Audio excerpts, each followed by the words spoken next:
Hello there. Good morning to you. So this seems like a positive move. There are over 120,000 of these non-crime hate incidents recorded. That can be anything from somebody feeling offended about a social media post. So surely this is a move in the right direction.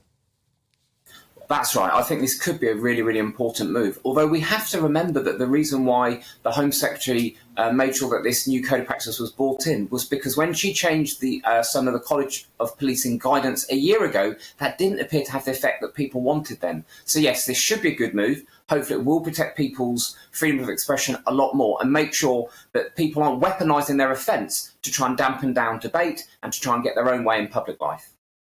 And Mark, essentially this is about getting police back to fighting crime and getting bobbies back on the beat.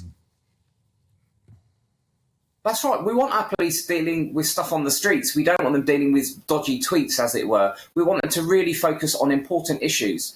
And unfortunately, too much of their time has been bogged up in recent years with cases where people have expressed offence, said that stuff was a non-crime hate incident, when really it was just them not liking what people were saying. There's enough real crime going on out there that we need the police focusing on that, not just dealing with people saying stuff that they don't like.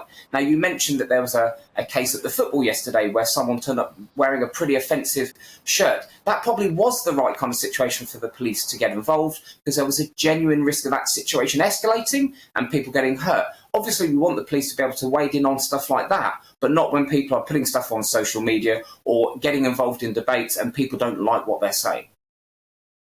Fantastic point. There was a clear risk of danger, a clear risk of an escalation of that circumstance. It was in the physical world. It was people together.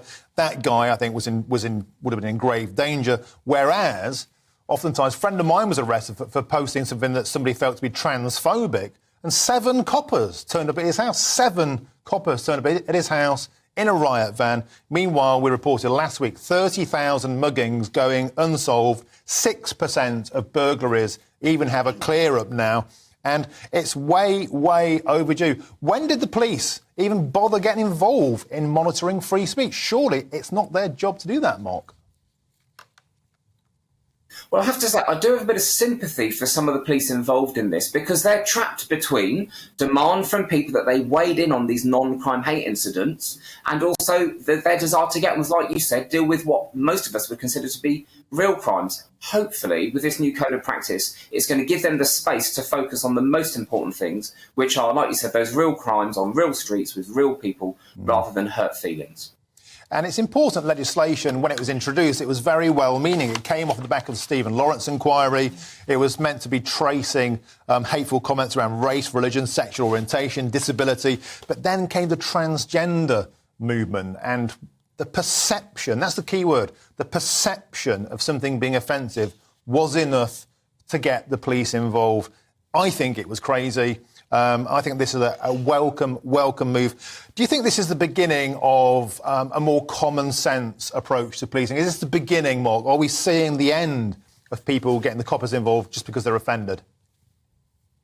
Well, I think it could be one part in a broader move, couldn't it, towards a much more common-sense approach, not just to policing, but also how we expect our politicians and people in public life to be able to get on with things. We've seen, haven't we, in the last week, Kathleen Stock going to speak at the Oxford Union, the Prime Minister coming out to support her in being able to do that, and that was talking, as you mentioned, around transgender issues. There have been lots of other issues where people have weaponised their concern or their feelings about stuff and tried to use the police and other elements of the law to get their own way. That's not a good way for a free society. We can be grown up and have grown-up conversations and in a common-sense way, as you're doing very well on GB News a lot of the time. So hopefully this is one part in a broader move to enabling people to get back on this debate, disagree with one another, disagree robustly, but also at the same time respect one another's opinions and be able to get on with our own lives and disagree where we need to.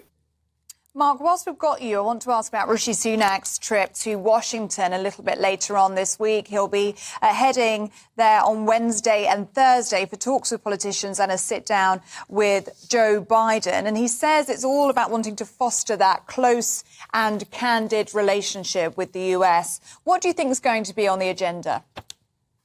well, then there's an awful lot for them to be discussing. Obviously, growth is going to be a big thing. Both of our economies are facing challenges. And so hopefully there are rumours he's going to be able to announce loads of business deals and investment in the United Kingdom.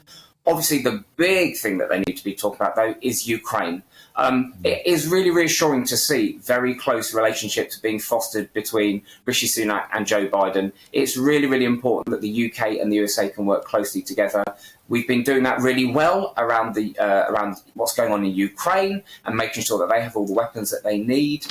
So I think it's going to focus on the Ukraine and on business investments in the UK. And inevitably, there'll be lots of other issues around that as well, particularly around green investment, the Inflation Reduction Act in the United States and the impact that that will be having on businesses investing over there, but whether we can get them to invest over here as well. Lots to do, and it's great to see Rishi Sunak on the international stage rebuilding Britain's credibility. We had a bit of a wobble last year. People weren't necessarily seeing the United Kingdom in the way that we wanted them to. Whatever people might think about Rishi Sunak, there is no doubt he's a much smoother operator on the international stage, and that's what we need right now. Superb. Mark Lehain, thank you very much for your insight this morning. That was excellent. Thank you.